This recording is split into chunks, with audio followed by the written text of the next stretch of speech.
So, sir, my first question is related to that as IITM Pravartak has emerged as a key enabler of deep tech R&D.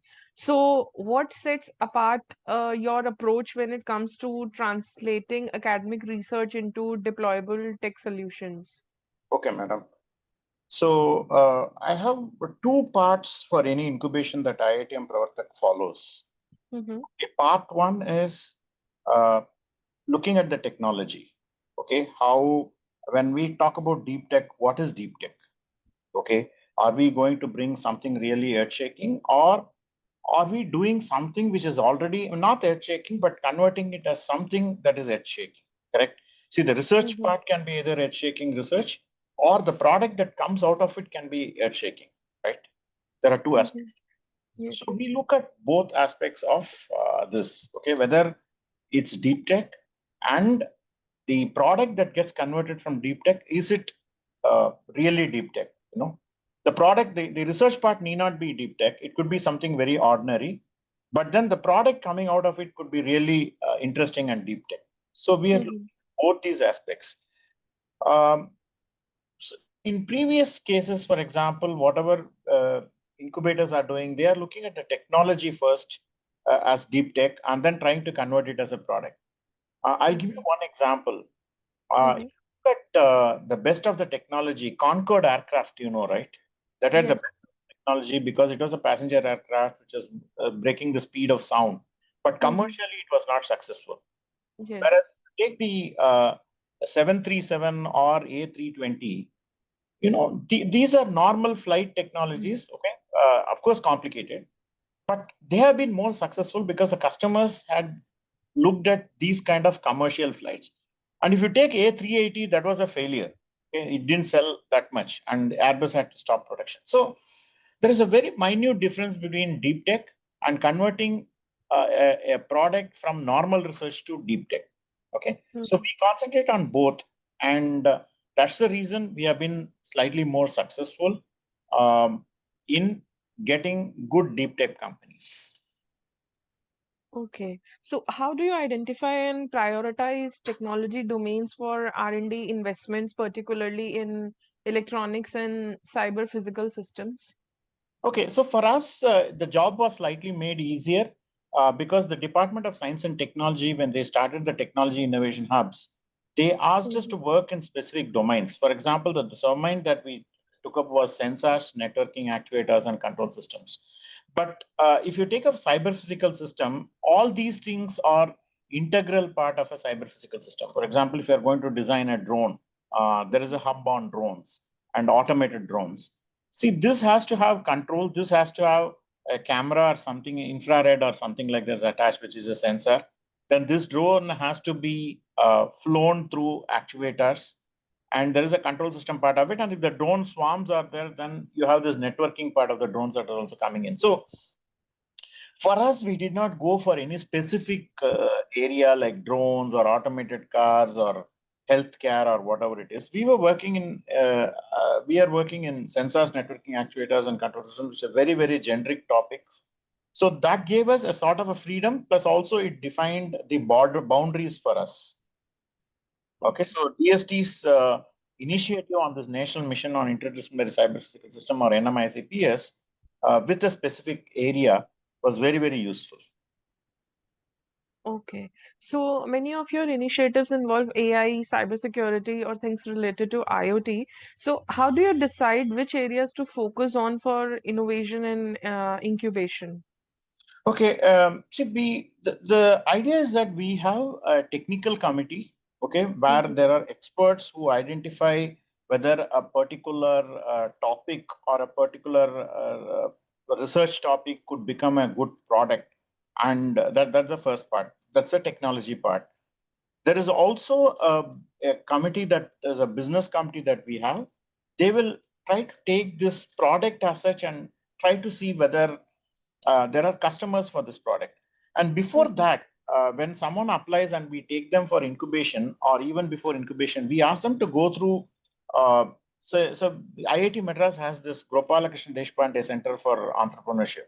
So we ask them to go for one session there And then so they conduct these kind of cohorts.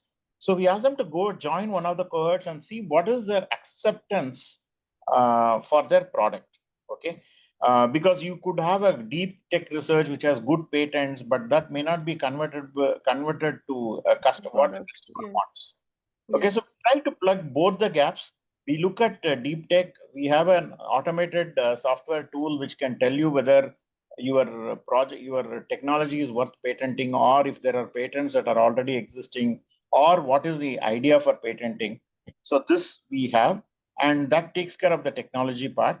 And then this team of experts who are both from industry and academics, they evaluate these applications, and sometimes they have a face-to-face conversation. We don't believe in market projections. Many of these sheets say that in the year 2025 I'll reach this much, I'll reach that much, and all that.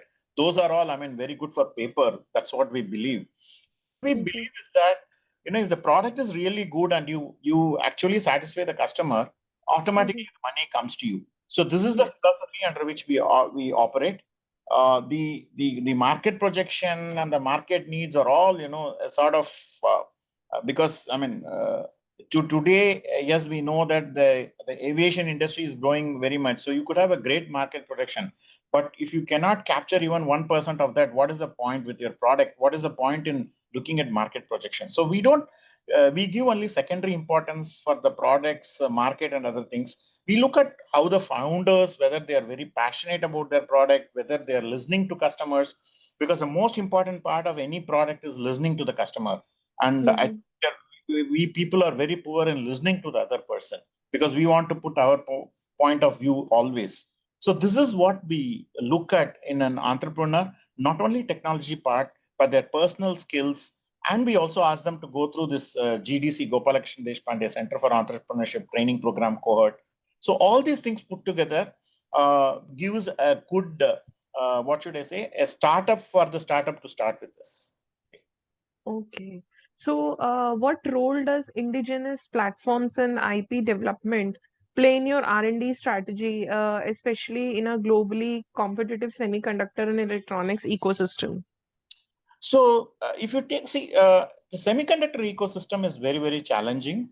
Okay, if Pravartak, in fact, we took this Shakti microprocessor of IIT Madras, and then uh, we incubated one company, MindGrow. Now they got their chip very early, even before we had this DLI, PLI, and all that. So I mean, as far as the chip industry, it's still challenging, because unless we have a fab in India, we are not going to do much with electronics. Okay, at least the chip building part of it. Of course, the government schemes are helping very well. This DLI and PLI is actually picking up. So, but when we started, it was all challenging, because there was no fab. We started around in 2019 and 2020. That was a time slowly people started realizing that electronics and manufacturing of electronic components are playing a major role. Of course, sensors, networking, actuators, and control systems need a lot of electronics, but most of them we were, forced to use FPGAs, or there was no ASICs, obviously. I mean, so we were forced to use FPGAs or components which are lower in speed. In fact, even when we made the chip out, Shakti, even though people did it free of cost for Shakti, the capability of the chip was slightly reduced, not because we didn't have the design expertise, but it's because the IPs that were given to us were, not up to the industry standard. So we see a lot of in spite of seeing a lot of challenges, we were bold enough to incorporate to our companies. And now with the government also helping these kind of electronic companies, this has helped us a lot. And that's the reason we have been very successful in getting up semiconductor companies, as well as companies which can you can integrate the components together and so on. Okay. So, as Parvatech is positioned at confluence of academia and industry, so how do you ensure that technologies developed at the foundation aligns with real world demands, especially in sectors like defense, healthcare, or governance? Okay, so here listening to the customer comes first. So what we actually do is, Pravartak has a lot of industry experts. Okay, we first go and listen to the customers. Okay, it's like we focus on the customers as priority. When I say customers, it is all these government organizations or even private players. Okay, I'm not just talking about customers. We also work with a lot of private players. We go and ask them what is their major bottleneck or what is their major problem.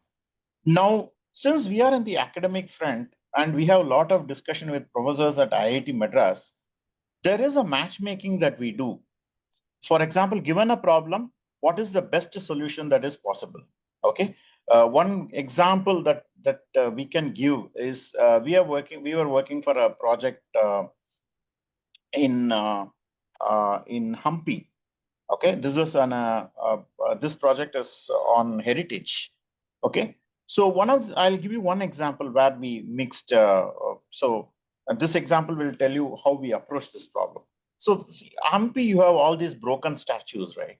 So what if someone starts reconstructing these statues, or these broken statues you want to redesign it back and how it looked like in its original shape?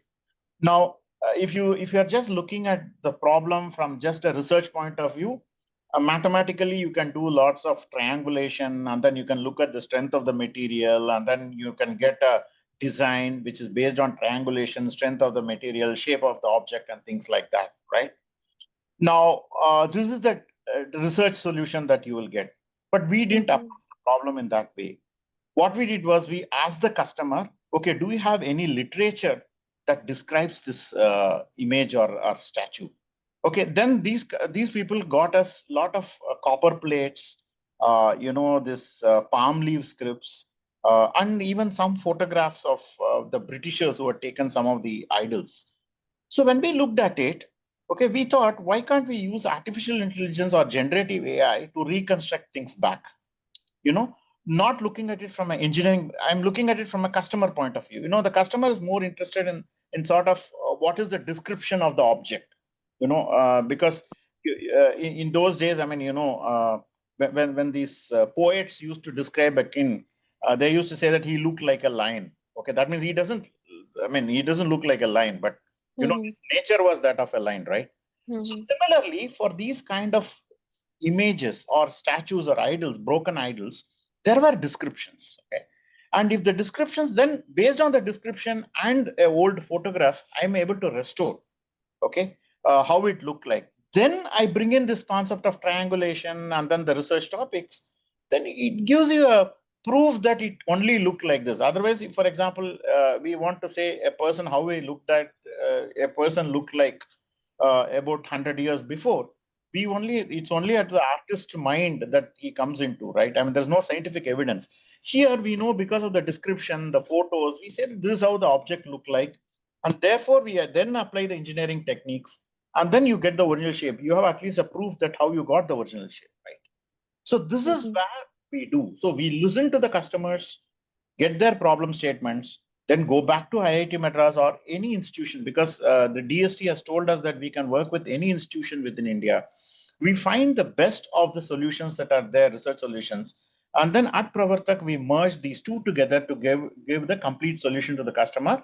There's a constant feedback from the customer. It's a feedback loop, and then it goes to research. Then research modifies it, gives it to the customer. So this is where Pravartak acts as a bridge. Okay, so what role does IIT Madras broader research ecosystem play in fueling the technical pipeline at Pravartak? And also, with this, as you mentioned that DST is allowed to tie up with any institution. So apart from IIT Madras, is there any with whom you are working? Yes, we are working with IIIT DM, Kanchipuram. We are Okay. also tied up with other institutes like IIT Kanpur, IIT Mandi, IIT Hyderabad. Okay, and we also work with some private institutions like MIT ADT University in Pune.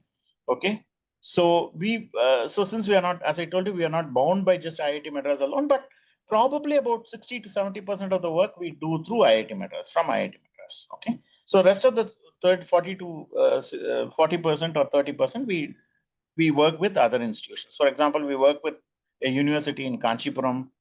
We work with the Arts College in Karur. It's a very remote location. So we try to tap talent all over India. So that answers your second part of the question. Okay, right. Yes. So the first part of the question, how does IIT play a role? As I Mm-hmm. told you, you see, first we make use of the startups of IIT Madras. Okay, there are a lot of startups that come up with great technology. So when we find a customer, we involve those startups to work with the customer. For example, there was a defense needed some portable machines. Okay, so we just connected those startups. We studied what are the medical equipments that they wanted. Then we found out that one of the startups could be used for that. Then we connected these two startups and then they had some solutions. Okay, this is one. That's one way of working. The second way of working is if a solution is possible by the startups incubated by Pravartak, okay, we used to provide those solutions. So Mm-hmm. startups within the research park ecosystem, startups within IIT Madras, startup within Pravartak, all these we will use. The second way is when it comes to research kind of a problem. Okay, when the customer needs a solution but is not currently available but could involve a little bit of research. Okay, if there is, then we actually go back to IIT Madras. Okay, IIT Madras through IC and SR, we open up a project with one of the professors because since we are closely work with ICSR and IIT Madras, we know which professor will be able to give a particular solution for us. So we Mm-hmm. work closely with that professor, get the solution, and then we validate. Pravartak at one point in time, since we have industry people, will validate solution, and then we will take it to the customers. So this is how we involve IIT Madras. For example, if you take the case of Avishkar Hyperloop, which is a IIT Madras student project, we support both Avishkar as well as the tutor, which is a company that came out of this Hyperloop project. Okay, so Okay. this is the way we integrate IIT Madras's work. IIT Madras initially they have a center for innovation.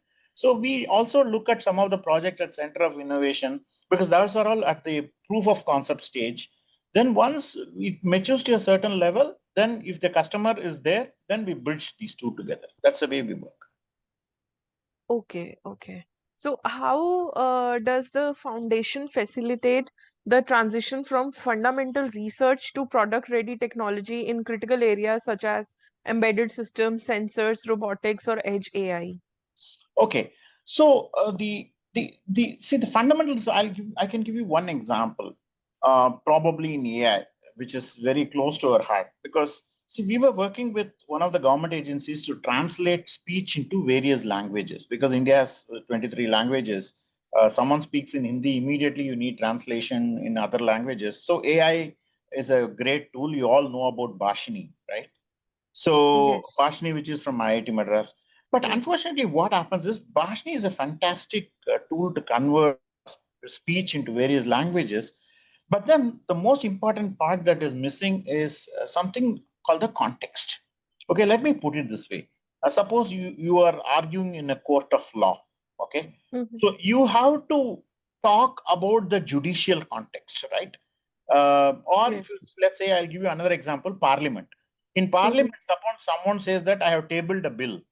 Mm-hmm. Okay, if you give it to Bashini, it will say that the bill was placed on top of the table.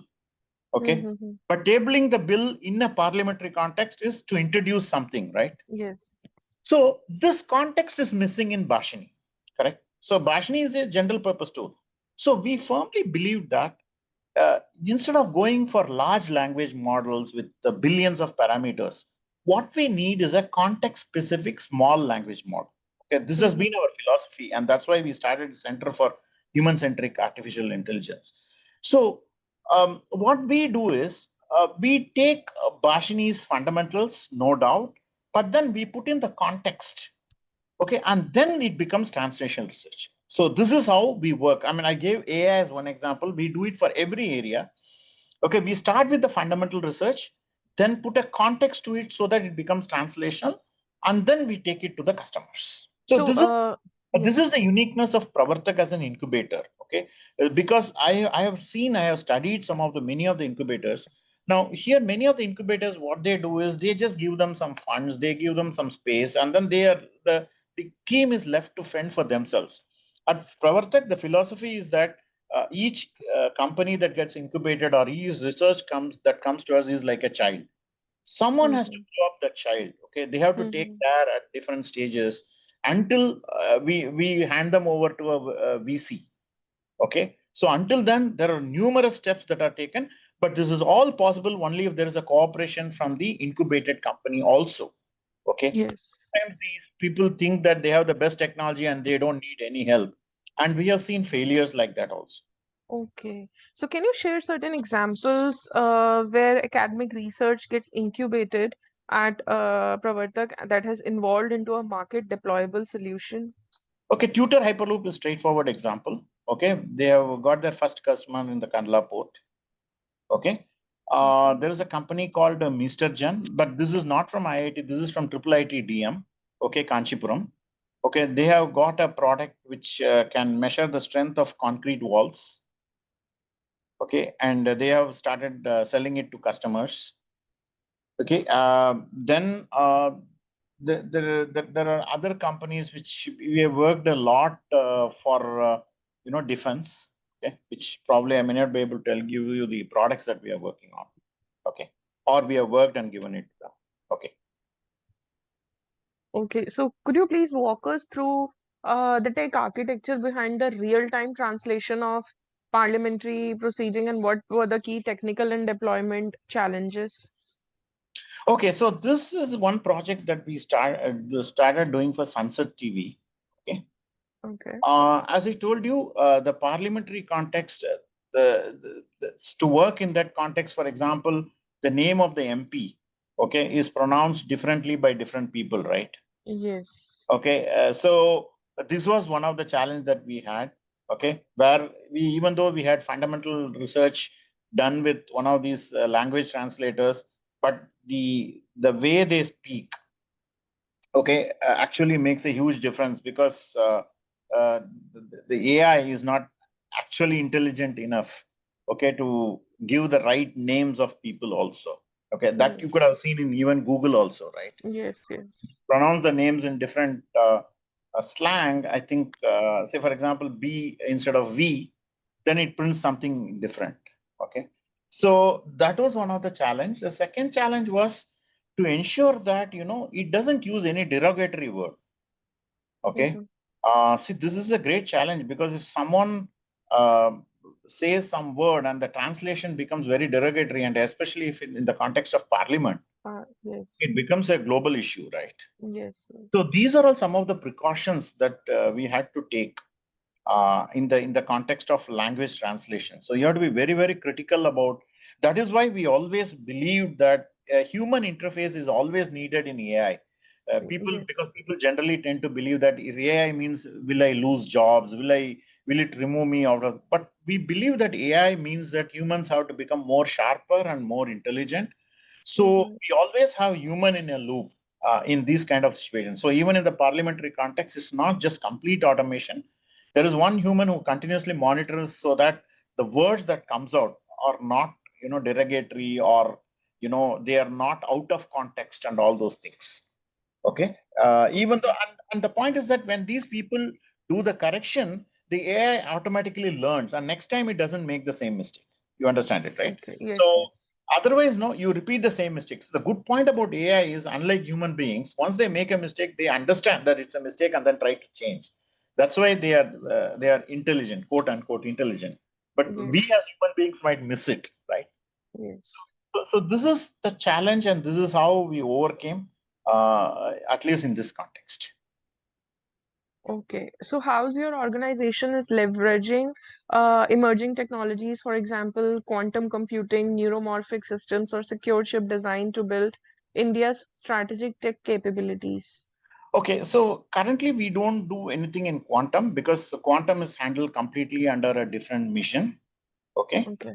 Okay. For all other areas, actually, we go to the customers, we get their problem statements, and we actually start working on those statements with the research backing of IITs. The most important part is the group of people in Pravartak who can understand what the customer statement is and what is the appropriate technology to apply.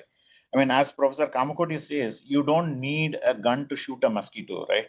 That's a very Mm-hmm. famous statement. Okay, Yes. so we always believe that technology should be handled at the right time and the right way, and for that, uh, only human people with good experience is possible, and that's where Pravartak has good amount of people who can translate this. Because see, we have a mix of both academic and industry people who Mm-hmm. understand each other. Okay, so in many of the decision making, we involve both the academics and the industry people and take a decision, and that's why we are very successful. Okay, that's Okay, great. even for the future projects, okay, all those projects, when the requirements comes from any of the ministries or the companies, we have one professor from IIT Madras attending that meeting, okay, to understand the customer. And then for interpretation, we have people from the industry sitting in the same meeting, because they'll be able to interpret or translate, okay, this fundamental research terminologies and other things into good solutions for the customer. Okay. What are the key traits that you look for in deep tech ventures before onboarding them at IITM Pravartak? So first is the attitude of the founders. Okay, Okay. the founders must be receptive for change of ideas. This is Mm-hmm. fundamentally important for any entrepreneur, because see, we have entrepreneurs who are young, who are fresh out of college. We have entrepreneurs who are from the industry also. The problem with people fresh out of college is they believe the customer will want what they are doing. Okay, the problem with very senior people is that they believe they know what the customer wants. Okay, both of them are not true, right? Unless you talk to the customer, right? Because of my experience, when I start a company, I might say that, oh, I have seen so many customers and this is what the customers want, right? You could be wrong there. Whereas for a young guy, okay, he's technically so brilliant, so he believes that people will love technology once they introduce. Okay, so the first thing we look at is whether they have adaptability to change, even the change of their fundamental ideas, okay, behind their product. The second one Okay. we look at is passion, okay, to achieve. Because if you are an entrepreneur, you are supposed you will face failures, no doubt. Yes. I don't think any entrepreneur has succeeded in the first attempt, okay, unless Yes. they are very lucky. Okay, Yes. so every entrepreneur has a story of how he had to struggle to come up. So, Mm-hmm. and you should have the passion to do that. Okay. In fact, many of our startups, the first time they had gone to the customer, they had failures. Like customer didn't want what they want, and at that point in time, they'll say, "Okay, let me go and improve the product." Okay, rather than saying that, okay, no, the customer does not understand. Because if you sell something to a customer and the customer doesn't want it, you will say that, oh, this guy does not understand how important it is. He doesn't know that he should buy it from me. Okay, that sort of an attitude will kill the entrepreneur. So first one you look at is whether the entrepreneur is receptive to change. Second, does he have the passion? And only third, we look at what is the technology and other things. Okay, because you might have a great technology, but if you're arrogant, no one will take it from you.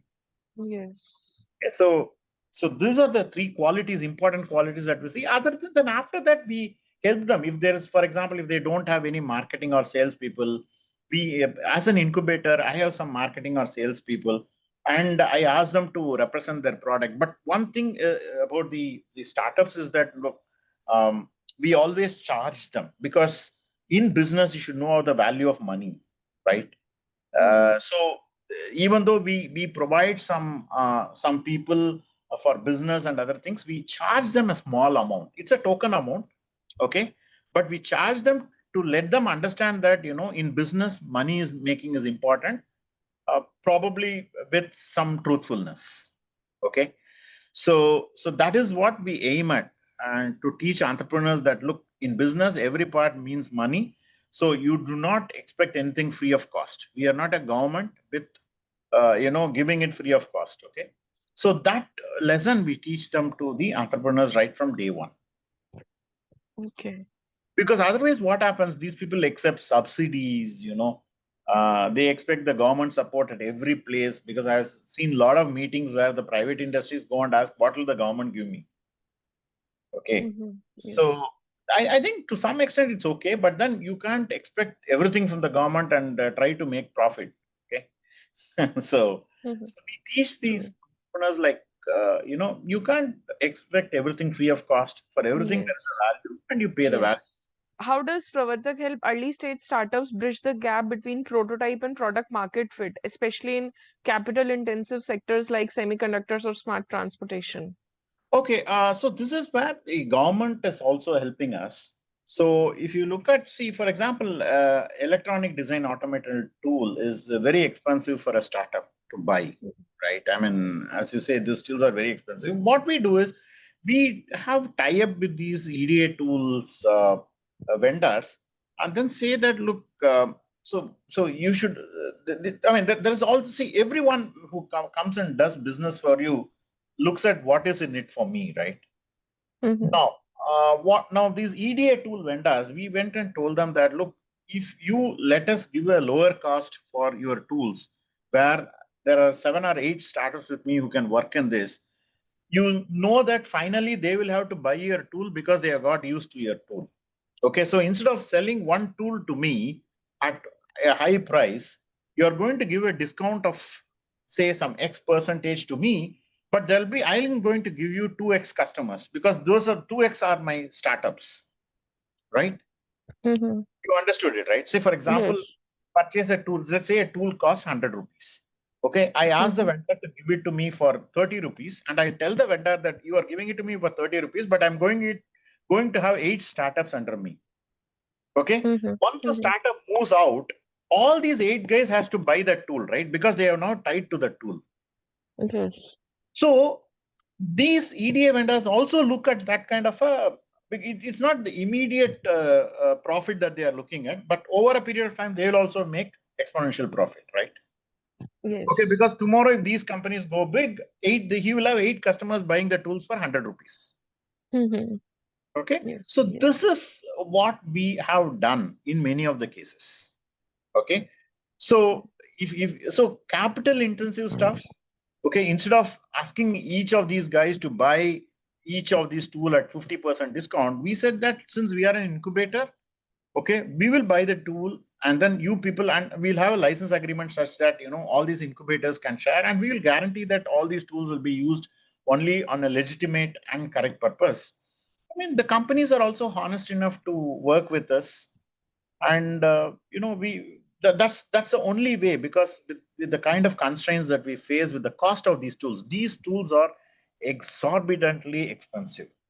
Okay, Mm-hmm. and the Mm-hmm. deep tech needs these kind of tools. Of course, we also need the government's interference in some of these activities, because as a Section 8 company, we can't buy tools from abroad. Okay, we can't pay in US dollars or foreign currencies, so those kind of restrictions are there. So we are trying to work along with these restrictions, and that is making life slightly difficult for incubators like us. Okay. So how's your approach to nurture deep tech startups is different from traditional incubators or accelerators? So as I told you, we handhold them throughout their lifetime. Okay. So Mm-hmm. if you are looking at our incubators for 2 years, they work with us and we work with them. It's not Mm-hmm. many of the incubators which I have seen. Okay, they just give them fund space, and then probably they ask them to be on their own. You find out the customers, Okay. but we actually go to the customers and then bring them to the incubators. For example, when there are a lot of visitors, we tell these people to come and present to those visitors. Okay, we ask the Okay. visitors to listen to these presentations. So we Mm-hmm. work with them together as another part of their organization. An incubated company, at least one of us work with them every day. Okay, to ensure that they are on the right track. Because if they succeed, we succeed, right? Yes. So, what mechanisms have you put in place to address the valley of death between prototype development and scalable commercialization? Okay, see, valley of death occurs somewhere around, say, the first 2 years they'll be able to survive. Okay, Mm-hmm. the third year, third, four, five is where they start struggling. Okay, and if they survive for 7 years, I think most of the startups can survive. Okay, that has been what we had seen. This is a lesson that we learned from IIT Madras Research Park. Okay, Okay. so The first 2 years, if you have a solid fund, and why do these companies die? Let's think about it. Because they don't have cash flow, right? Mm-hmm. Because this is exactly what we do. We ensure that these companies start having cash flow from the second year onwards. Mm-hmm. Okay, it could be in the form of services, it could be in the form of their products being deployed, okay, for probably as a service. Okay, so we facilitate this to ensure that the value of debt is not difficult for them to cross. Okay, Mm-hmm. so why do people die? Why do startups die? Because value in the value of debt, because of cash crunch. Yes. If you can just as an incubator, if you can get mechanisms to ensure that they have a cash flow during this period, they will survive. And Yes. that's exactly what Pravartak is doing. See, that's what the Okay. incubator's role should not be to just say I have 10 incubated companies, 50 incubated companies. The incubator's role should be to ensure that after 5 years, how many of your companies will survive. That should be the yardstick for incubators. Mm-hmm. Okay. So how do you support startups in working on electronics hardware, that is particularly in terms of lab access, prototyping, infrastructure, or industry validation? Can you provide some examples to close Okay, this? so as I told you, we support them with the EDA tools. Okay, that's one straightforward. Okay, the second one that we do is we actually help them get customers. Okay, that's very Mm-hmm. important. The third one is we have tie up with a lot of manufacturing facility where these people can try out even designing the boards and things like that. Okay, so we can tie up with IIT Madras itself, which has a good board design facility. Okay, so we approach various companies and then ask them for, so for example, with TSMC, we had asked for our startups to look at MPW, this thing, right? So we worked with the companies and then ensured that, these bigger companies or manufacturing organizations have some slots reserved for some of our startups. Okay, Okay. because not everything can be done by Pravartak itself, because every process is too expensive. You can have some sort of an internal lab for enabling these kind of people. We do have some kind of internal labs which enable some of the startups. Okay, one is so the way we approach is, one, talk to the vendors and then see whether you could get their facilities used for you. If there are no, a second is try to use IIT Madras or facilities in any of the other colleges, because many of the colleges have good facilities. Okay, Mm-hmm. even some of the private colleges, whether we have a lot of MOUs with them and we help our startups go there to try out some of their activities. Third is IIT Madras itself has good facilities. You all know about it. So and fourth is the manufacturers. We just talk to them and see whether we can accommodate some of our startups. Okay. So is there any focused effort to encourage student-led or campus-born startups at IIT Madras through Pravartak? Yes, obviously, most of the many of the IIT Madras innovations that come through CFI and other places, okay, finally land up with Pravartak. Okay, they either land up with IIT Madras Research Park or with Pravartak. Okay. Okay, so we are one of the conduits for.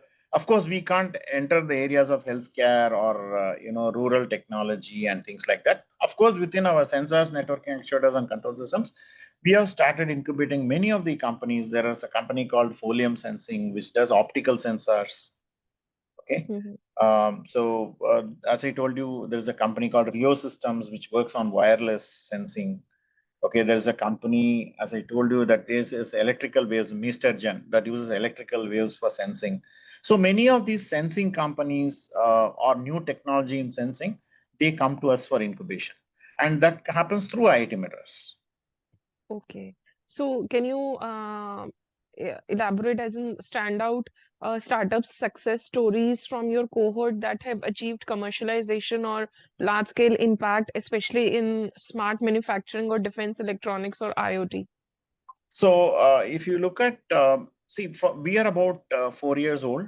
Okay.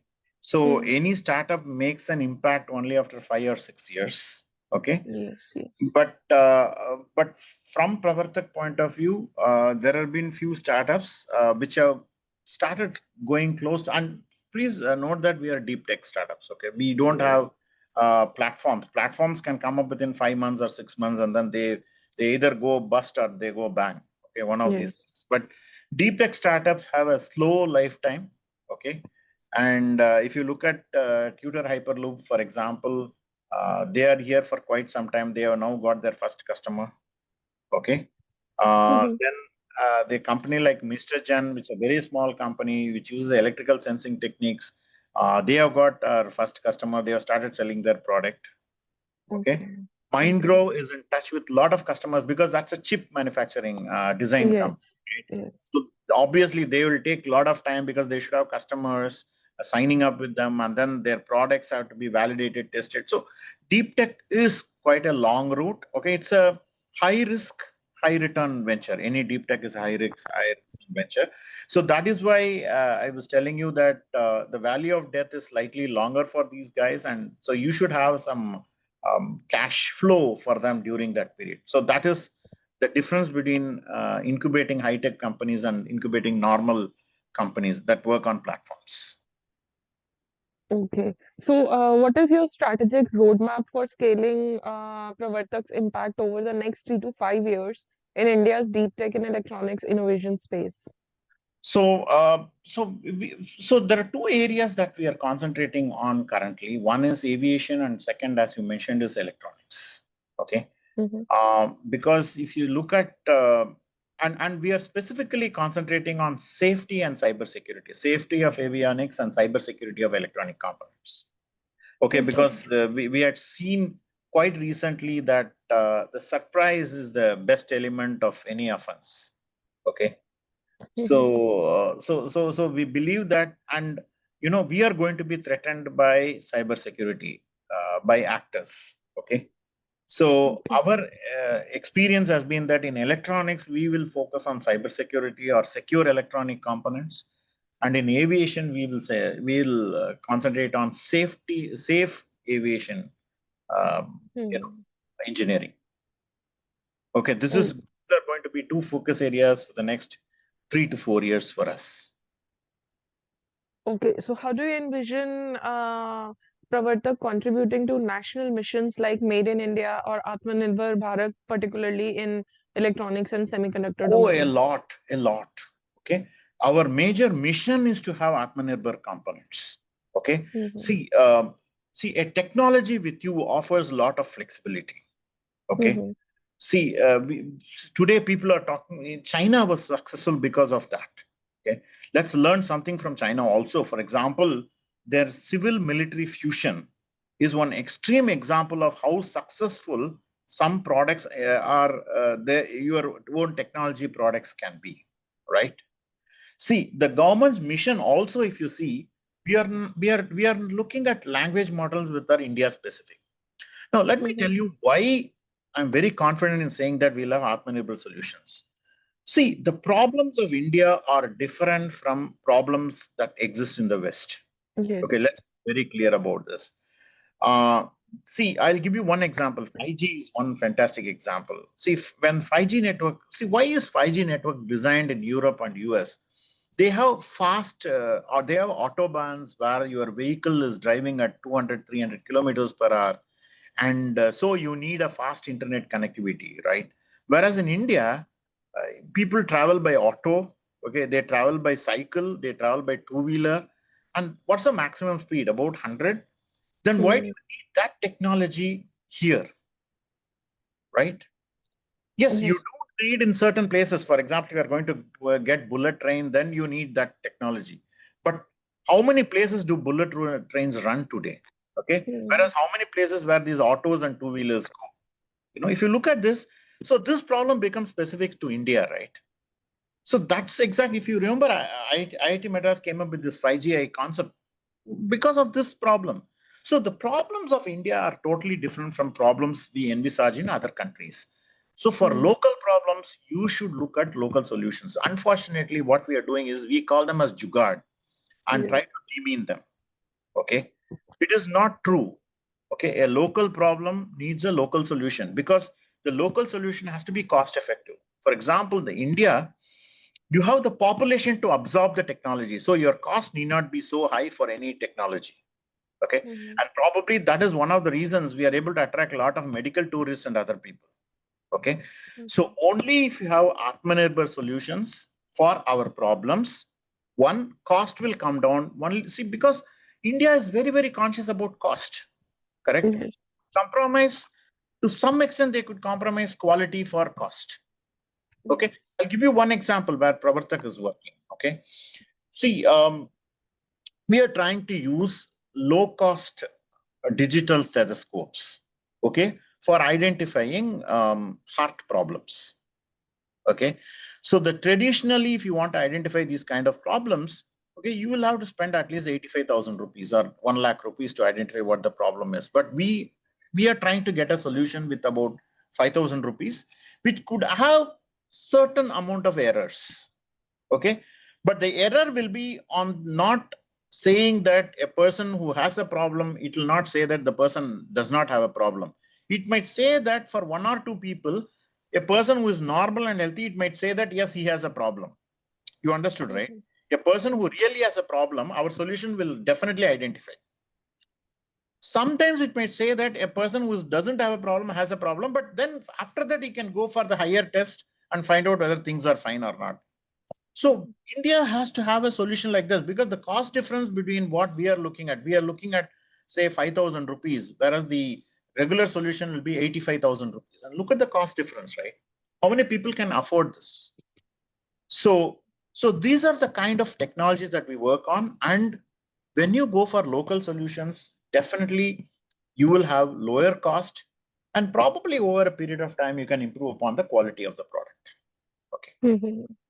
So, elaboration on this particular answer that you just gave. So, what is your view on India's readiness to become a global hub for next generation electronics R&D, and what do you think are the critical gaps that still need attention? It needs definitely needs attention. So you have lost something for 60 years, right? Mhm. Now, can you pick up and run within 5 years? Difficult. Of course not. Okay. So this is the major challenge for us. Of course, the government is doing a lot to support this, but even with this kind of support, it'll take quite some time for us to reach the status of other countries in electronics and manufacturing. Of course, manufacturing is okay, but at least in electronics, deep tech design, technology, because still we do not have the technology. Can we make a machine that makes a chip? No, we are still dependent on European Union equipments. Okay, so if you have to go to that extent, you should have a mission mode for manufacture of electronic components. I'm not talking about the boards and things like that. The fundamentals of electronics is a microprocessor or a chip. Okay, we still do not have any Indian companies that can make this chip. Okay, we have to depend on foreign equipment. So I think we have a long way to go, but India has the talent.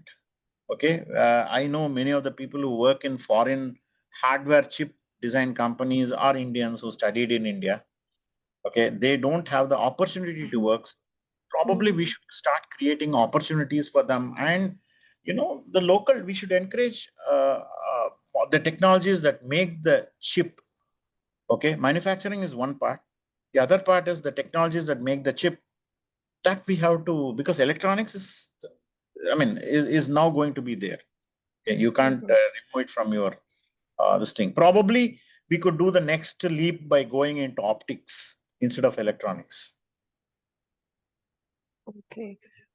So having raised 300 crore approximately and achieved financial self-sufficiency, so what's your funding strategy for the next growth phase, especially with global deep tech competition intensifying? For us, absolutely, we have to treat this part because at the end of the day, we have been successful. That doesn't mean that we'll be successful the next six to Yes. 7 years, right? Yes. So now what we are trying to do is we are two. So there's an organization called IITM Global, which IIT Madras is establishing. Okay, the idea is to take our innovations abroad. Okay, so take our companies abroad. Okay, and we could also see whether there could be fusion of technology from other countries into our country. See, it's not necessary that we should do everything, right? There are strengths in other countries also. So probably the next step that we'll be taking is to work with IITM Global. Okay, IITM Global is an organization of IIT Madras which takes which works in various countries. Okay, so we'll be working very closely with them to take our startups and solutions abroad. Okay, that's our next strategy that we are working on. We are also looking at what are the future technologies that could see the global competition is going to be there. Let's be even US after grown, they are also facing global competition. But what we should look at is the surprise element of any global competition. Okay, so that surprise element is what we should look at as incubators. Okay, a technology that can surprise everyone. It's not about becoming a unicorn. Okay, yes, unicorn, becoming a unicorn means you have more consumers, you have more customers. But with the technology, okay, even if you sell one of them and you can make good money out of it, it's fine. I mean, and if it's a surprise element, then that's good for us. So we are looking at expanding through IITM Global to other countries. The challenges will be more. The challenges will be in terms of patent violations, lawsuits, because no country wants it to lose its technology, right? Okay. So today, if you see, the patent is being used as a weapon to stifle innovation. Okay, it's not being used for business no longer. Okay, so I think India should also be aware of this. That's the reason you see IIT Madras. So having more patents today is okay. Okay, whether we are looking at very quality patents and all that, time will tell. But you really do not know what is a quality patent and what is a patent, a normal patent, and things like that. It depends on what is the problem someone is facing. So these are the challenges I see. One is patent issues. The second one I see is going international. There could be a lot of challenges. Okay. Third one is taking our technology, okay, abroad, because we need to fine tune our skills also. But when you pitch to someone abroad, the way you fine tune your presentation, so all those type of skills must be needed for us to really become a global power in innovation and research. Okay, so how does Pravartak balance government grants with private capital? So, what's your roadmap to deepen private sector collaboration? Okay, absolutely. See, I think there is a lot of people talking about, private people do not invest in R&D. This has been going on for quite some time, and only the government is investing in R&D. Okay, let's identify why the situation has come. Okay, see, a government, take the government's grants today. Okay, what is the output of the grant that the government gives? As of today, at least I have heard that if a grant is given, that has to be spent. Okay. Now the outcome of the grant, okay, even if it is successful, what can the government do with it? Right? There's no way. So that's why the government is going in the right direction, saying that R&D must, private players must be also be part of R&D, which is a fantastic measure. That's, I mean, the government is on the right track. That's what I'm saying. Okay. But then coming to private players, okay, let us come ask a private player giving a grant to an institution, okay, an R&D institution. Now, if the private player gives a grant, why does he give a grant? Okay, because he wants to improvise his product and get more sales. Do you agree or not? No private player is interested in doing a fundamental research where you get a breathtaking paper which can win a Fields Medal or a Nobel Prize. I mean, let's be very frank in this. Okay, for them, they want to expand their business. But when they give the problem to a R&D institution, the R&D institution doesn't treat them as a business problem. It treats it as a technical problem. Okay. Now, how many companies will be willing to spend this much money when they are getting only, they are not going to expand their business. They are going to get some 5 or 6 papers out of whatever they fund. Who will do it? I mean, obviously, because they are expecting their customer value to go up or their product value to go up with the customer. Now, this gap had been existing in India. Okay. That is why we have not been successful in academic industry collaboration. And that's the reason the government came up with this national mission on cyber physical systems, where they insisted on translational research. Now, even under this mission, the institutions that were looking at academic research and not translation research have failed. Okay, there were 25 technology innovation hubs, and they have got reduced to today 7 or 8. Because the same mistake, I mean, you give a grant and you don't expect anything out of it, and if you are successful, there is no way to convert it into money. Doesn't work anymore. Okay, you will be spending money on a black hole. That's all. It won't come back.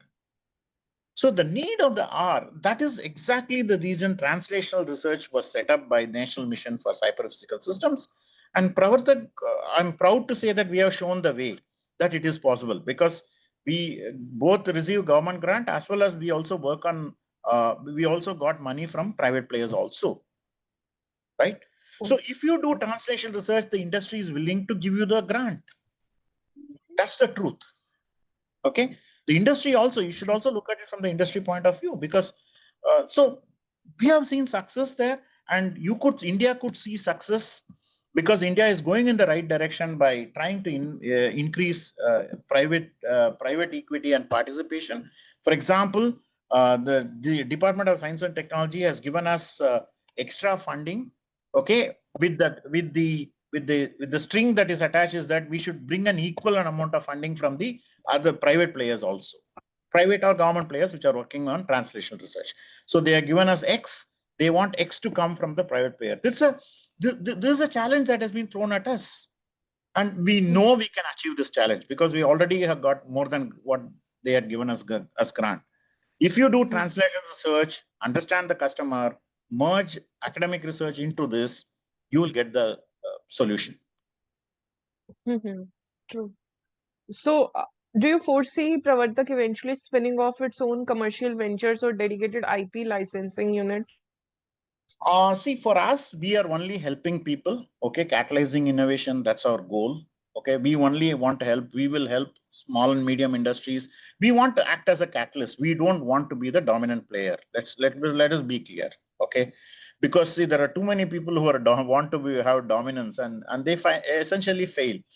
We want to encourage startups, we want to encourage private companies, we want to encourage the government to adopt technology. So for us, technology is the focus, not to become number one or spin off a profitable venture and all that. We are not for a profitable venture. We are started by IIT Madras. We had used public funds. IIT Madras has used public funds, okay, to bring us to this stage, and we should return back to the society for that. Okay, so that's why all these were asked to start as Section 8 companies by Department of Science and Technology. Okay, they are not profit-making ventures. We are not profit-making ventures, but we could help SMEs become profit-making. Okay, so that's our goal. We don't want to make huge profit by ourselves. Yes, once you work in technology, profit will accumulate. I'm not saying no, because the technology, for example, IP, a team of Pravartak researchers giving some IP, Pravartak will obviously expect some royalty, right? And that will make us rich, but we are not greedy. Okay, we are not businessmen. Let me put it that way, right? I mean, where we keep doubling the target or something. Yes, we want to double the target of the companies with which we are associated with. That's our goal. Hope it is clear, right? Yes, got it. So, how do you evaluate market readiness or ROI when selecting ambitious projects like Hyperloop or secure IT chip development? Okay, so I'll give you an Hyperloop as an example. See, what we do is, see, just because Elon Musk had worked on a Hyperloop and he abandoned it doesn't mean that the technology is bad. Okay. See, so we have to find out why Elon Musk could have failed. Okay, one, if you in any sector, passenger transport is a loss, whether you like it or not. Okay. Today, if you look at railways, whenever, even though you buy a first class ticket, they put a statement saying that we are subsidizing it by 30%.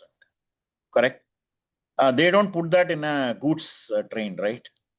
You understood the problem. Okay, so Yes. so the problem is any passenger transport.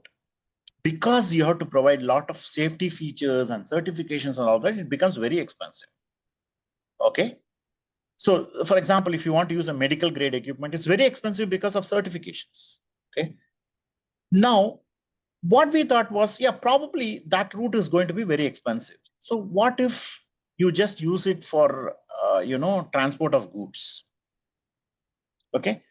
That's exactly how this Hyperloop concept was changed by Tutor. Okay. Tutor never believed that it is going to be for human transportation. Tutor's name itself was tube transportation. Okay. Mhm. So in a tube, you transport goods. Okay, you don't have Yes. to be so stringent, and there need not be so many safety laws, so many standards. So your cost drastically comes down, and you make profit by sending goods. Okay, that's why there Mhm. are so many courier companies, right? Yes. Okay. And even a public transport company, for example, a bus has a lot of courier items on top. If you had observed, you would know. Okay. That's where the profit comes from. So we thought that, okay, no, this is all serious business thinking. Okay. So Yes. where we thought that, if you use Hyperloop for passenger transport, you might not be there. So why can't you use for transport of goods? So QED, the solution is there. So you have to have thinking people who think in these kind of business lines also. Okay. Okay. So, what's your strategy to scale India-made innovation for global market, especially in emerging economies with similar challenges and needs? See, okay, make use of India's advantage. Okay, what is India's advantage? First of all, cost and quality. Okay, Mm-hmm. definitely the products that we make out of India, you can take, for example, motorcycles, okay, or automobiles in general. Definitely, the quality of Indian automobiles are much better than the quality of our neighbors also. Okay. Now, but the second advantage is cost advantage. Okay. You can make it as expensive as possible. Still, we deliver goods with high quality. So these are two lessons that India has already learned. Okay. So for us, we want to follow the same strategy: quality of goods, understanding the customer, low cost, and we have the technology. Please understand. I mean, India has almost whatever technology we are talking about abroad. Our people do have it. Okay, it's a question of Yes. finding it at the right place. Mm-hmm. So that and once you are there, I mean, you'll automatically become competitive. See, today medical tourism, we are very competitive, right? You know, Yes. people travel from all over the world to India. I mean, why? Yes. Yes. Let's ask why. Because Indian doctors manage a lot of population, so your sample is very high. Yes. So, and because of that, your experience is very high. For example, I'll give you one example. See, we were working on a project on cadaver, virtual autopsy. Okay. Okay. Now, all the virtual autopsy is nothing but you get a CT scan equipment from abroad, and then you put the dead body on that, and then try to see internally what has happened. So that instead of cutting the body, you just use the pictures that whether there's something that is fishy there. Okay, that's the autopsy. Okay. Now the point is that you have to test this, right? So this machine, the CT machine where they tried to test this, was made in a European company, and for 12 years they got 3,000 samples for of cadavers. Okay, but then in India, for example, in AIMS, probably you will cover this cadaver sample within 1 week or something. Now, what's the reason? Because we have a large population, the sample size is very large. Okay, and because of that, we get a lot of experience. So our problems also internally, if you can sell it in India, I think they are ready for selling abroad, because when you have 10,000 customers in India, for example, mobile phones, okay, most of the countries prefer India, right? Okay, as a manufacturing base, because why? The sales is very high in India. And have you lost on Yes. quality? No. So our inventions, if they are good, let me tell you, if they are hit in India, it will also sell abroad. Okay, Yes. that's the positive signs that we see with this kind of incubation. Okay. So finally, what advice would you like to give to young entrepreneurs and researcher entering the electronics and embedded system space today? So technology alone is not enough. Okay. Mm-hmm. Being humble, listening to your customer is going to be the most successful criteria for your business. Okay. And so technology is an addition. The third one is business means money. Mm-hmm. Okay. You should not be averse to spending if you want to make more profit. Okay. So penny wise, pound foolish. A businessman can never be penny wise and pound foolish. Okay. Mm-hmm. So good business sense that a business means making profit. Okay, not worrying about spending. Okay, don't worry about how I will grow. Okay, this is there a market share? If your product is good, people will buy. Okay, so concentrate on the product that you're working on, listen to your customer. Okay, and be humble to change. That's very important Mm-hmm. because most of us are resistant to change. Yes. So you Obviously collab. have the Yes. technology background. Okay, technology background is definitely important. Yes. Of course. Yes. So how do you collaborate with industry leaders like Samsung and Accenture? So how do you structure such partnerships to enable joint IP development rather than just technology transfer? So very clearly, we tell people, okay, in many of the cases, we are told the companies that if you are looking at service market, then there are a lot of companies in India that do service, like CTS, HCL, Wipro, and all those people. If you want to come and work with us, let's work on IPs.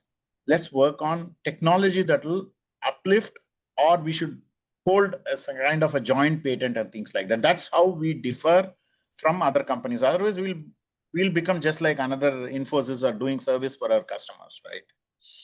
So when we work with companies, we are very clear that okay, we work with us for technology because IIT has got a lot of technology, and let's bring in technology to ensure that your business grows. Okay, that is what we look at when we have a tie-up with many of these startups. We work with many companies. Okay, we are also in talks with many companies which I may not be able to reveal, but whenever we sign an MOU, we actually put it on the internet that we have signed an MOU with these companies. We are in talks with one of the largest groups in India also, where we told them that look, for every operation that you do, we have a technology, so let's have a joint IP, and then you improve your business, I don't mind, but then let's introduce technology, because if you don't introduce technology, you're not going to be survive. You cannot survive for quite a long time. Okay, so this is the mantra we take it to all this private companies also. We have a good number of Fortune 500 companies in our list with whom we are working. Okay. Can you name a few if it's possible? No, I can't reveal, but if you go to my our social media posting, we do announce those relationship, and you will see bunch of them coming out in the next 3 months. That's because our term of see, until now we have been supported by DST, and now DST has told us that we should start going to the private players, right? Okay, Okay. so that's now we have started working with a lot of private players, and many of them we are in the process of signing the MOU. So and also with government organizations, we are also planning to work a lot with government organizations to bring technology into government organizations. So probably you will get to know of it in the next 3 months. Okay, so many of them are in the advanced stage of signing an MOU. Okay, but Okay. already we have established centers of excellence with Accenture. Yes. Okay, Samsung. we have our Samsung Innovation Campus is there. We are working a lot with Sony. Mm-hmm. Okay, these are well known. Okay, we have published about them also. Um, and we work with the ministries. We will work with Supreme Court, Sansad TV, and Ministry of Defense. Okay, and then probably Meiti. We work a lot with Meiti. Okay, of course, DST is our they are the ones who asked us to start this incubation. So DST also we work. Okay. So how do you balance open innovation with IP protection when working with diverse stakeholders, that is from academia to startups and large corporates? Okay, so for corporates, we give all the respect for their IP and we protect it. We have something known as foreground IP and then for background IP, which the IP they already own. We sign a lot of, I mean, for non-disclosure and things like that. That's a regular what the private company does. Now, this open source, usually, I mean, as an academic institution, as an institution that is backed by an academic institution, because IIT Madras owns us completely, we do work on open source. We also put some of the products on open source. But what we do is, see, if you put it on open source, who is going to support? Open source is for academic interest. Okay. But then if you want companies to adopt the open source, they should have support. Okay. I'll give you an example. You take this Linux operating system. Okay. It's in open source. But then Yes. there are companies like Red Hat, which provide support, right? So only when you have supporting organizations, this open source will be adopted by the industry. Okay. Mm-hmm. Otherwise, these open source will leave as open source and be of academic interest. No, actually, we balance both. Because if you look at Shakti microprocessor, it's an open source hardware published by IIT Madras. But then we had an incubated company called MindGrow, okay, which takes up this open source and builds something on top of it, which they own. Okay, we allow that kind of a thing to happen. So for us, we will also be contributing to the open source. For example, currently we're working on some database project which we are going to give it back to the open source using Postgres, which uses Postgres as a base. We are strengthening it and we'll give it back to the open source community. Why we want this to be open source is to show our technology demonstration. Like we are also there. See, today, for example, in India, even though we talk about IT superpower, tell me one resource that we have put to show us that we are IT superpower. Nothing. Mm. Okay. So we want to change that concept. Okay. If we are technologically superior, then you should have something in open source. So for that, we can put something in open source. And then from that open source, if some corporate wants to use, then provide them some support organizations which can support that corporate based on the open source. So this philosophy also we have while working with open source projects. Okay. So because as an academic institution, I have to show a demonstration technology skills with open source. And I have to provide the open source support when industry adopts it. So these two, Pravartak is in a position to do it. Okay, so how can electronic companies, both Indian and global, partner with you to develop, co-develop or license technologies? Absolutely, they can come with us, they can approach any of us. If we are in that area, we will definitely sign up with them. As I told you, we are in the process of signing with 4 or 5 companies, and some Fortune 500 companies also are there in the list. Okay. They can approach us through IIT Madras or they can approach us directly. Both are fine with us. Okay, so how has collaboration with government bodies like DST and private industry has influenced your roadmap for national impact? Oh, it's great because both the private parties and the government are now today receptive for adoption of technology. See, this is very important because when a new technology comes in, there is always this apprehension on whether I'll lose my job. Okay, for private players it doesn't matter because there is something called job security, but for government agencies, yes, job security really matters. So the adoption of these kind of technology, we see more resistance with government players rather than with private players. Okay, so we are trying to work on that area also. Okay, first thing is education. Okay, second thing is work with people who make policies. Okay, because the policy has to be very clear that there won't be job loss. There could be much more intensive change of role rather than a job loss. Okay, so for that you have to have people, get the people prepared. Okay, that's more so in the government organization. The private industry, it doesn't matter. Okay, so we have to use different strategies for working with the government and different strategy for working with the private industry, which we have learned and we are working doing that. Okay. So, what policy changes or regulatory shifts would you recommend to accelerate India's emergence as a global deep tech powerhouse? Okay, so the first thing that I would like is, see, there should be inter-department, inter-ministerial coordination, because there is a Ministry of Commerce, there is Ministry of Finance, when there is Ministry of Technology. Now the problem that happens is that whatever is say, for example, the Ministry of Science and Technology comes up with a policy, okay, that after 2 or 3 years, directly we come to know that it is in opposite to what Ministry of Finance is issuing as a notification, okay, or Ministry of Expenditure is issuing as a notification. So there is a lot of intergovernmental coordination that is necessary between the Ministry of Commerce, Ministry of Finance, and the Department of Science and Technology.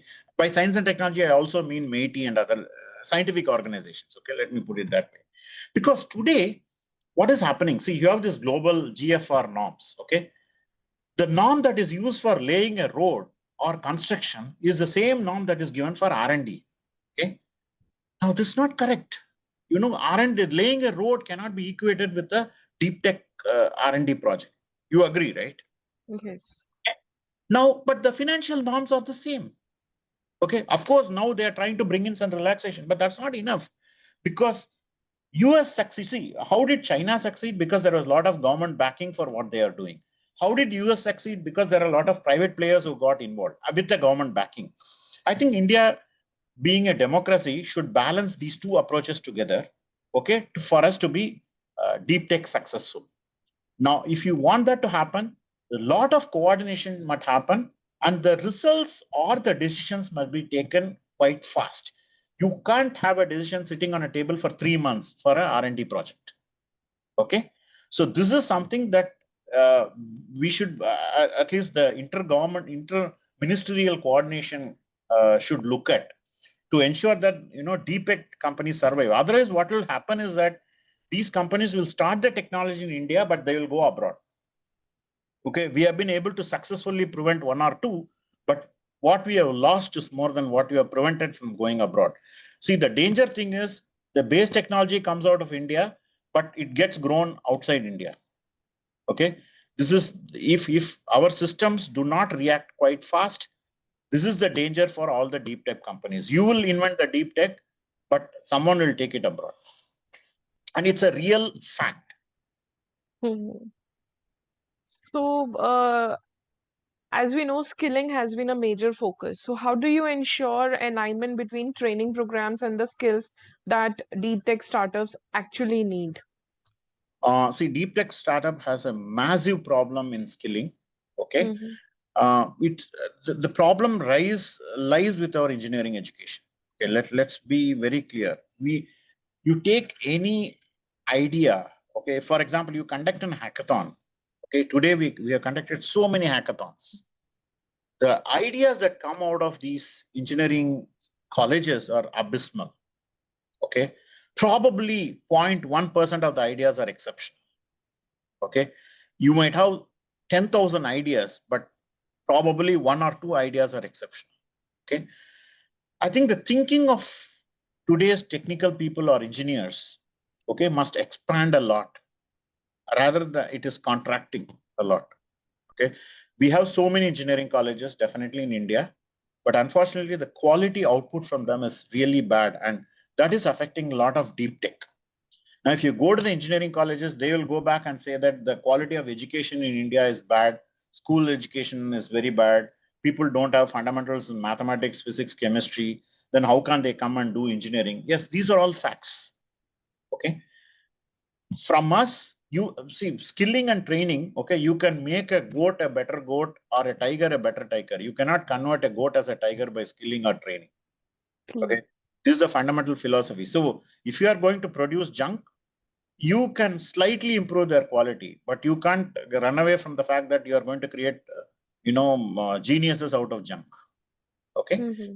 So what is happening is that we are finding it a lot of problems to get people in deep tech. For example, when some problems or challenges are posed to people, instead of finding a logical solution, they are trying to find a way of escaping from the solution. Okay. Mm-hmm. Uh, this is a fact that we have seen from the engineering graduates today.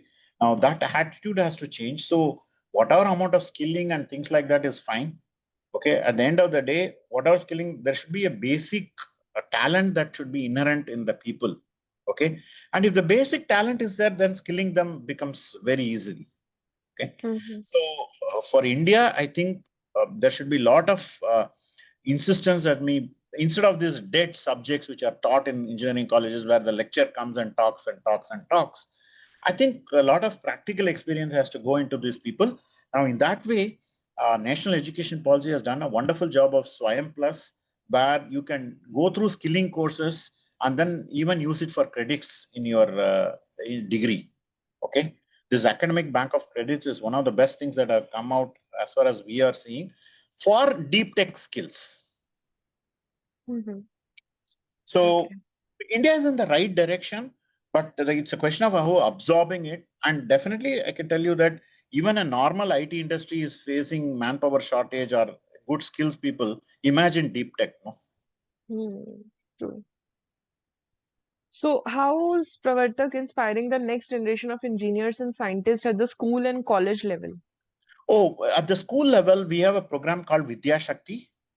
Okay, where one of the statements of the Prime Minister was that people living in rural areas are not able to get access to tuition, right? In the urban areas, they have a good school, they have good labs, they have other than that, they have tuition facility. So we conceived in 2021 during the COVID period. We thought, why can't we use technology, for example, virtual reality and other things, and take it to villages, village schools especially. So we have a program called Vidya Shakti, okay, which we work along with the companies like Open Mentor, and then we get a lot of CSR funding because we are a Section 8 company. We get CSR funding from many organizations, for example, City Union Bank, ICICI Bank, and other people. What we have done is we take a classroom in a village. So, see, what we do is we have a 65-inch TV and then we assign one instructor. We call them as digital DDs. And these digital DDs are chosen from the local village itself, where some graduates are there, like lady graduates are there. So, we put them as the instructor. And then we also give them a virtual reality kit. Okay. The idea is that these students are shown, um, animations and other interactive stuff from their syllabus in their own language. For example, if Uttar Pradesh is Hindi, if it's Andhra, it is Telugu, if it's Tamil Nadu, it is in Tamil. And there are good faculty who are available over Zoom. And this local digital Didi, whom we call, okay, this person Mm-hmm. interprets any queries that are there from the students or explains whatever is the good faculty is teaching it over the web. Okay. Now, after doing the subjects on their own, listening to the subject, we give them the virtual reality kit to do the experiments or see something in virtual reality. I'll give you one example. In Tamil Nadu, there was a school which did not have a chemistry lab. But the student who went through this Vidya Shakti course scored 100 out of 100 because most of the experiments the student did it with virtual reality. Okay, all the chemistry experiments. Okay, and when she went to the lab, she did it in the first shot and got good marks. Okay, so intervention of technology is what, as I told you, intervention of technology in business or private partnership or government, even in schools, if you can do the right intervention of technology, you can actually bring up the gross enrollment ratio of the people also. For example, in Tamil Nadu, the pass percentage is 84%, but wherever we had Vidya Shakti, the pass percentage was 98%. Okay, so this Vidya Shakti, the way we do it is from 4:30 to 5:30, it's for school children 6, 7, 8, and 5:30 to 6:30 is 9, 10, and 6:30 to 7:30 is 11, 12. Okay, and these Okay. these are available. So if you want to look at it, you can take a look at our website to know about the Vidya Shakti program, or look at Open Mentor Trust, with whom we have collaborated. So we jointly started that, and Pravartak was initially providing the funding support. After that, we went for CSR. Today, we have more than we have started about 6,000 centers in Andhra Pradesh alone, and there are about 2,000 centers in Uttar Pradesh. We have about 15 centers in Sri Lanka also. Okay, in northern part of Sri Lanka. Okay. So this has been a success for us as a Section 8 company. We are supposed to do corporate social responsibility activities also. So education is one area that we have taken it up, and Vidya Shakti has been welcomed by many of these states also. We have some centers in Karnataka also. Okay. So, sir, lastly, looking 5 years ahead, what's your vision of Pravartak's role in shaping India's technology leadership regionally as well as globally? Okay, I think we have one vision. At least I have to get at least 4 or 5 unicorns in the next 5 years. Okay, because Okay. it's not a question of having deep tech. The second one is how many of these startups can serve this country. Okay, at the end of the day, we are a democracy, and the kind of independence that India has, I don't think any other country in the world will have. You are free to speak whatever you want, and that's the kind of freedom that India gives you. So I think some of these startups should be able to give back to the country also. Okay, that is something that we expect from Pravartak. In fact, some of the startups, we also tell them that this country has given so much, what are you going to give it back? Yeah, say for example, the IT companies definitely increase the GDP of India from 1990s. Okay, so they have done a wonderful job. Probably deep tech companies will start doing it in the next 5 to 10 years, and I think that will be the ultimate achievement, because IT was just a starting point, and deep tech will be the pinnacle of success. Today, you take Yes. any country, they survive because of deep tech and knowledge economy. Okay, so Yes. I hope Pravartak will be able to play a major role in this activity. That's all. Yes. Sir, that's all from my end. It was really, really nice getting such deep insights to your mission and the details of IIT Pravartak. So, if anything that I might have missed, and if anything you want, to be added in the interview, that is important aspect. So you can please add. Yeah. Nothing. I mean, at the end of the day, I think thanks for this wonderful interview and an opportunity to help me speak my mind out. Okay, Mhm.